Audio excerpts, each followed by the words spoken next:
চট্টগ্রামে বিস্ফোরণে দগ্ধ নিহতদের গ্রামের বাড়ি বড়ুরার বাগমারায় আছেন সহকর্মী আব্দুল্লাহ আল মারুফ। সরাসরি যুক্ত হচ্ছেন তিনি। মারুফ, দগ্ধ মায়ের পর ছেলের মৃত্যু হয়েছে, তাদের দাফন করা হবে কোথায়?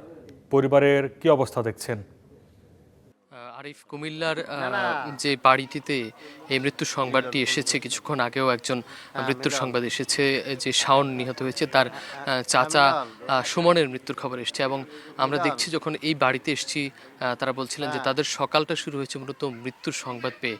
অর্থাৎ গতকাল যে হালিশহর, চট্টগ্রামের হালিশহর যে দুর্ঘটনা ঘটেছে, বিস্ফোরণের ঘটনা ঘটেছে, সেই ঘটনা এখন পর্যন্ত 3 জনের মৃত্যুর খবর আমরা পেয়েছি। এই যে আমার পেছনে যে বাড়িটি, মূলত এই বাড়িতেই 3 জনের, এই বাড়িরই বাসিন্দা তারা 3 জন, একই পরিবারের। শাওন, তার মা রানী এবং তার একজন চাচা, শাওনের চাচা সুমন, তারা 3 জনই এখন পর্যন্ত দগ্ধ হয়ে নিহত হয়েছেন। আমরা যখন এই বাড়িতে এসেছি, আমরা দেখেছি যে স্থানীয় বাসিন্দারা তারা কিন্তু এই বাড়িটিতে তারা রয়েছেন এবং তারা অনেক দূর দূরান্ত থেকে, তার শাওনের আত্মীয় স্বজনরাও এসছেন এবং তারা বলছিলেন যে বাকি যে 9 জনের মধ্যে যে 6 জন নিহত, 6 জন দগ্ধ হয়েছেন, তাদের অবস্থাও চিকিৎসক বলছিলেন যে সংকটাপন্ন। এবং আমরা যদি একটু কথা বলতে চাই, শাওনের যে একজন আত্মীয় আছেন এখানে, তিনি হালিশহর থেকে তার যে দগ্ধ হয়েছেন তাদের চিকিৎসার জন্য নিয়ে গিয়েছিলেন। আমরা একটু কথা বলতে চাই আপনার সঙ্গে, যারা এই ঘটনাটা আসলে কি হয়েছিল এবং এখনকার পর্যন্ত আপনার কি খবর আছে আপনার কাছে? ঘটনাটা যখন হয়েছিল তো সকালে সেরির পরে, তারপরের সময়তে ধরেন আমরা মেডিকেলে খবর পাইয়া যাই। এর পরেক্ষণের সময় চট্টগ্রামের প্রাথমিক চিকিৎসা দেওয়ার পরে আমরা সবগুলি অ্যাম্বুলেন্স ঠিক করে ঢাকা পাঠাই উন্নত চিকিৎসার জন্য। তো ওখানেও ওনারা চিটং থেকে আমাদেরকে সিগন্যাল দিছে, তার ভিতরে ঢাকা যাওয়ার সময় একজন মারা গেছে, সাকাওয়াতের ওয়াইফ। ওনাকে কালকে রাতে দাফন করা হয়েছে। আজকে সকালে ওর ছেলে মারা গেছে 7টা বাজে।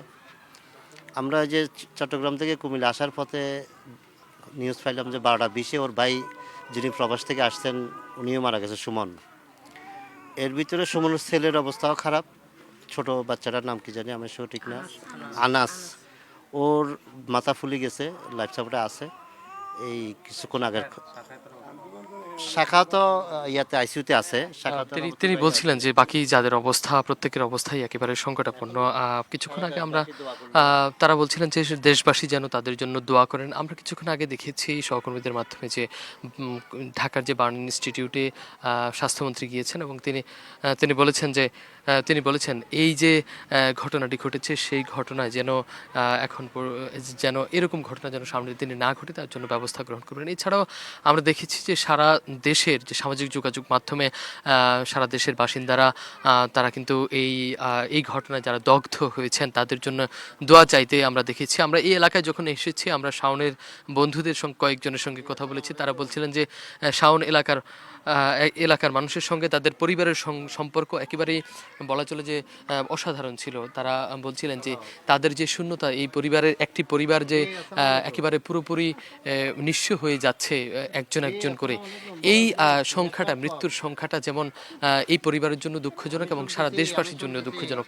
স্থানীয় বাসিন্দারা বলছিলেন যে এরকম ঘটনা যেন বাংলাদেশে আর কোথাও না ঘটে, সেই জন্য যেন সরকার যথেষ্ট উদ্যোগ নিয়ে এবং সুন্দর যেন ব্যবস্থা গ্রহণ করে, সরকার প্রতি তারা এই আহ্বানটি জানিয়েছেন। আরিফ, কুমিল্লার দগ্ধ 3 জনের বাড়ি থেকে, নিহত 3 জনের বাড়ি থেকে এই ছিল আমার কাছে সর্বশেষ। আরিফ, ধন্যবাদ মারুফ। চট্টগ্রামে গ্যাস বিস্ফোরণ নিহতদের বাড়ি থেকে সরাসরি যুক্ত হয়েছিলেন সহকর্মী আব্দুল্লাহ আল মারুফ।